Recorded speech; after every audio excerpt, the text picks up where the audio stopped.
Through this video, we are going to solve a dynamic programming problem. The problem is to minimize z equal to y1 square plus y2 square plus y3 square subject to the constraint y1 plus y2 plus y3 greater than or equal to 15, y1, y2, y3 greater than or equal to 0. Now let us see how this can be solved with the help of dynamic programming problem. Now we know that in order to solve a problem through the technique of dynamic programming, we have to split the given expression into various stages, isn't it? So here also we are going to do the same. But since a constraint is an inequality here, the constraint is a greater than or equal to inequality, we do have to define something with respect to the constraint first, and later on we will get into the stages, different stages. So let us see how that initial stages can be done. Now y1 plus y2 plus y3 is greater than or equal to 50. That's a constraint given. Let me call that as S3. If this is S3, then let me take an S2 as y1 plus y2. y1 plus y2 is S3 minus y3. Now S1 is y1 and it is equal to S2 minus y2. Okay, so we defined S3, S2 and S1, and all these are defined in terms of the other. Now let us write the recurrence relation. So we are going to write the recurrence relation.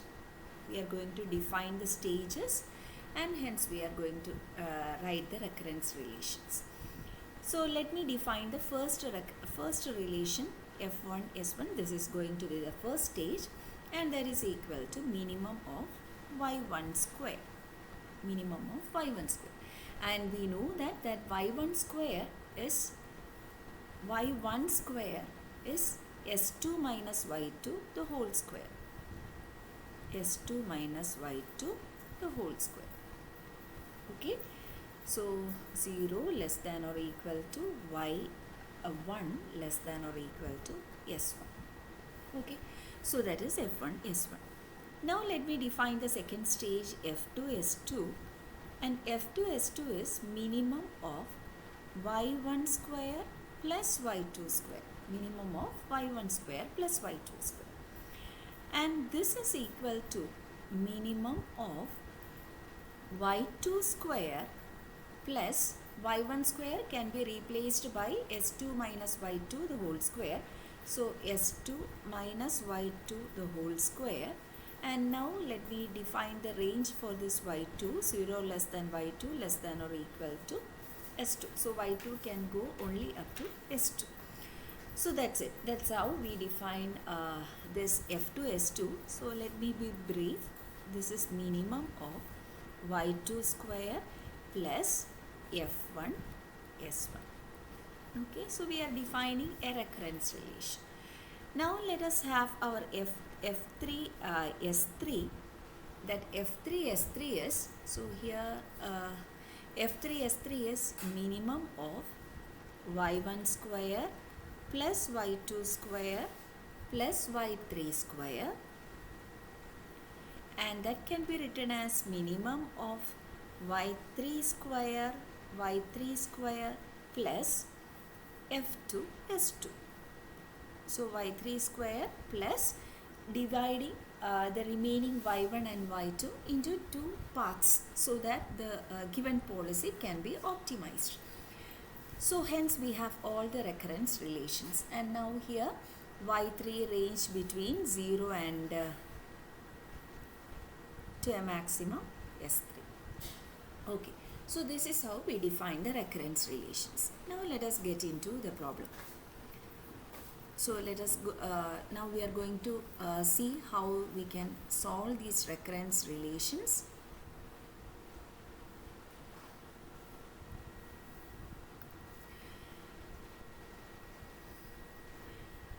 Now let me take, so we need f2 s2 in order to find the minimum value of f3 s3. So let us see.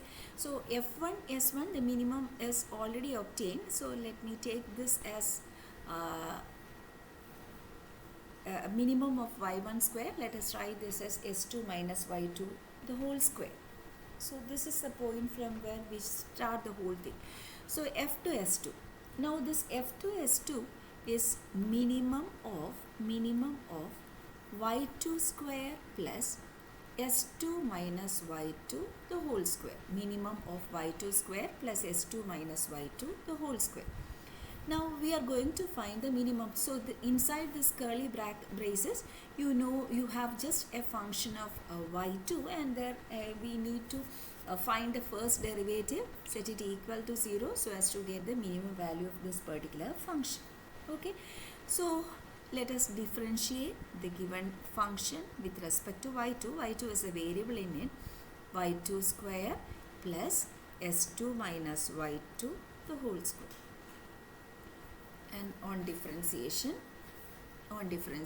this is equal to 2y2 plus 2 into s2 minus y2 into minus 1. So this is equal to 0. And that gives 2y2 plus 2y2, that is 4y2 plus minus 2s2 equal to 0. And hence we have s2 is equal to y2. s2 is equal to y2, 2y2, or y2 is equal to s2 by 2. Okay, so we have the optimum policy for optimum policy in the second stage. So optimum policy in the first stage is s2 minus y2 the whole square, and in the second stage it is f2 s2 attains its minimum when y2 is equal to s2 by 2. And let us see what is that minimum f2 s2. That minimum f2 s2 is s2 square by 4. That is, we are going to substitute this s2 by 2 into this expression so as to have the minimum value. So s2 square by 4 plus s2 minus s2 by 2 the whole square. So this is s2 square by 4 plus s2, the second expression, first one is s2 square by 4 plus second one is s2 minus s2 by 2 is s2 by 2 itself. So its square is s2 square by 4. So together the sum is 2 s2 square by 4. It is s2 square by 2. s2 square by 2. Now let us find our f3 s3. So we are going to find our s3 y3. So let us find our f3 s3. f3 s3 is equal to minimum of y3 square plus f2 s2. Minimum of y3 square plus f2 s2, and that f2 s2 is actually s2. See here, s2 is s3 minus y3. So we have to write f3 s3 minus y3 the whole square. Now f2 of s3 minus y3. So f3 s3 is minimum y3 square plus f2 s2, and f2 s2 we know it is s3 minus y3. So f2 s3 minus y3. Now from the previous stage we have f2 s2. So now we know how to write f2 of s3 minus y3. So let us write down that. So y3 square plus s3 minus y3 the whole square by 2. Now you can see that this expression contains only one variable s3 because one variable y3 because x3 value is already set. So we have just we are left with just a function of one variable. Now here let us find the minimum possible value. Now let me replace this s3 by the minimum value. Anyhow we need to find the minimum value of f3 s3. So here we are going to replace our s3 by its minimum value. So y3 square plus 15 minus s3 the whole square by 2. Okay, I hope this is okay. Initially we obtained f1 s1 is s2 minus y2 the whole square. Then we have the second stage F2S2. F2S2 is minimum of y2 square plus F1S1, and that is minimized by the concept that we already know, and we got the minimum possible value of y2 as equal to S2 by 2. Substitute that into F2S2 so as to have the optimum value in the second stage as S2 square by 2. Now with that S2 square by 2, we proceed to the third stage and we write F3S3 equal to minimum of y3 square plus F2 into S3 minus y3. And see, this is actually F2S2, but we know that S2 is S3 minus y3, and therefore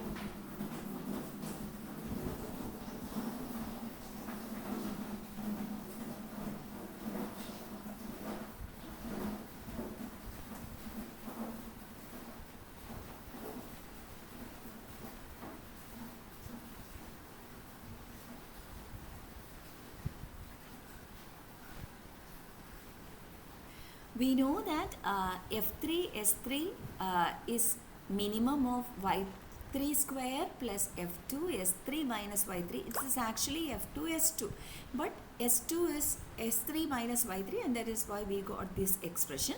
So in the previous stage we have F2S2, and F2S2 is obtained as S2 square by 2, and here we need it as F2 S3 minus y3. So replacing S2 in the previous expression by S3 minus y3, we have this particular expression.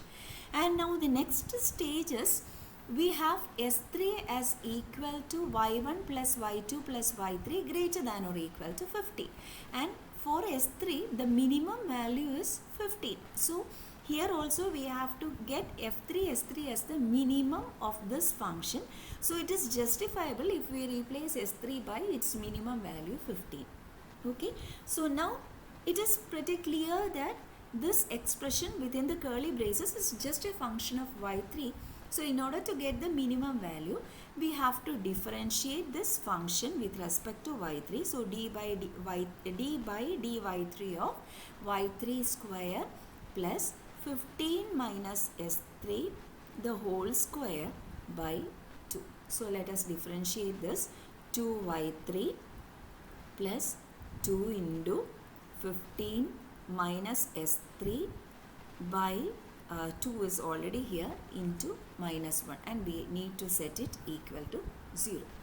Okay, so we have to set it equal to 0, and let us find our y3. So this is 2y3 minus 15 plus 2. This is y3. This is y3. This is y3. So plus 2y3. This is equal to 0.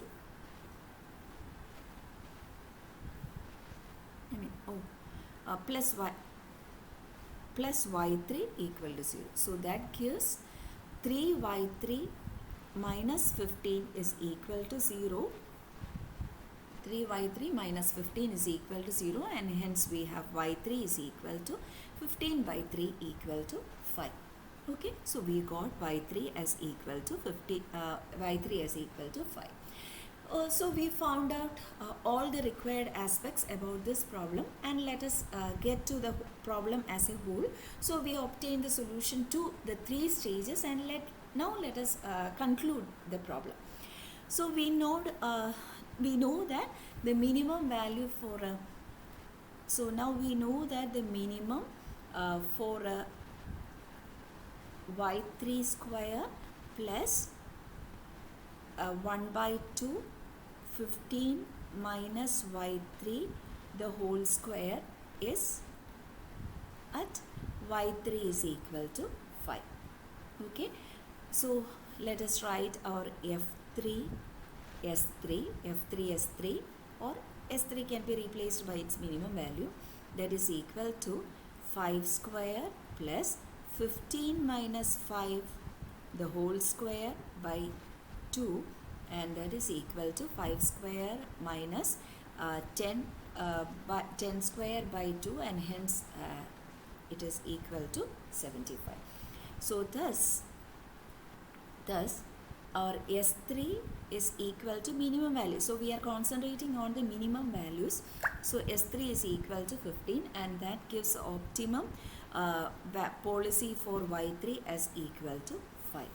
Now S2 is equal to S3 minus Y3. So that is how we set it initially. S1, S2, S3 is set initially in this way. S3 minus Y3, and that is equal to S3, its minimum value is 15, minus Y3, the optimum value is 5. So 15 minus 5, it is equal to 10, and therefore we have the optimum value for Y2. Optimum value for Y2 is S2 by 2. So it is 10 by 2 equal to 5. So we have the optimum value for Y2. Now coming to S1, S1 is equal to S2 minus Y2. S2 is 5. S2 is 10. S2 is 10. S2 is 10. It is obtained here. S2 minus Y2. Y2 is 5. So it is 10 minus 5 equal to 5, and therefore our Y10 is equal to 5. Y10 is S1. Y10 is S1 itself, and therefore Y10 is equal to 5. So let us conclude the whole problem. Therefore the optimum solution is Y10, Y20, Y30 equal to 5, 5, 5, getting a minimum is set as equal to 75. 5 into 5 into 5, that is equal to 75. Oh no, it is 5 square plus 5 square plus 5 square. 5 square plus 5 square plus 5 square. So 25 into 3, it is 75. So hence we obtain the minimum value for this particular expression using the procedure of dynamic programming. So in the dynamic programming, please do remember that we have to split. So that is how we progress with dynamic programming. We split the given function into various stages, and we find the solution, optimum policy of each stage. So here also we have done the same thing, and since we need to deal with an inequality constraint y1 plus y2 plus y3 greater than or equal to 15, we have set our S1, S2, S3 in this way, and with respect to that S1, S2, S3, we proceeded with the 3 stages, and obviously 3 recurrence relations, F1, S1, F2, S2 and F3, S3, and as usual we know how to find the minimum of each function of a function of a single variable. So for each stage we have reduced each stage as a function of only one variable, so that's how it ought to be. So we have each stage as a function of only one variable, so it was very easy to find the minimum value of that particular function of a one variable. So here we have done that thing, that is it's a function of only one variable y2, we differentiated it with respect to y2, set it equal to 0, so you got the minimum value. Similarly in the next stage, is also a function of only one variable, say y3, and that is differentiated with respect to y3, and hence we got its optimum policy. Now ultimately we concluded with all the optimum policies. So all the optimum policies are concluded as 5, 5, 5, and hence the optimum value for the given objective function is 5 square plus 5 square plus 5 square equal to 75. Hope you understood the procedure. Thank you.